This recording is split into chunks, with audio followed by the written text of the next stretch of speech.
businesses, etc. I think we have to protect ourselves, and I think those are all reasonable requests. From my perspective, and I can only speak for my and the group that I'm with, because I'm with a group of about almost 20 carts, and we do dinners around the city of Madison and Winona and Middleton. We are not interested in parking in front of another restaurant. It's bad business. We don't want somebody to do it to us, and we're not going to do it to them. Our primary focus for dinners, and what we're really looking for here in Sun Prairie, is to get 3, maybe 4 cars, go into residential area. We don't park in front of somebody's house. These are all self-imposed restrictions that we have. We park in green spaces only. On the west side of Madison, we're at Maple Grove on East Pass. It's a washway. It's about 100 yards wide. It's for drainage. And there's quite a little distance on the sidewalk both sides. And we set up there. In Madison, we're not allowed to park adjacent to a city park. We're asking for that here so we can pull up at Orfan Park as our first speculative location that we're looking at. There's a huge population of people out walking dogs, things like that. What we're looking to do is just a simple city community dinner. We do them on Wheeler Road in Madison. At any given day, we could have 100 people picnicking on the grounds. We're on High Street in Middleton. Our first week there, we had 200 people picnicking, and it was really a social for the community. Every single person knew everybody, and it was quite a nice location. Good event for the people.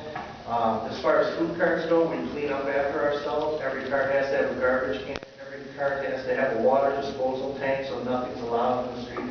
And all those things are good. You should have them in the ordinance. Standard practice for us.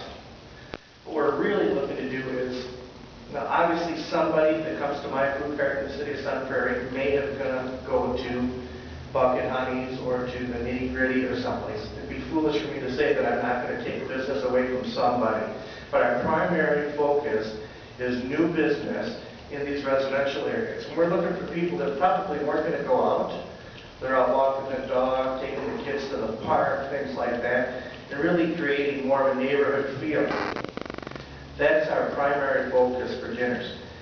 We'd like to do some lunches here, too, because I think as far as Porktropolis goes, and you probably all know the history of that specific address. I'm the first restaurant, probably in 10 years, first 10, other than the gun shop, that's lasted more than one lease cycle in that building.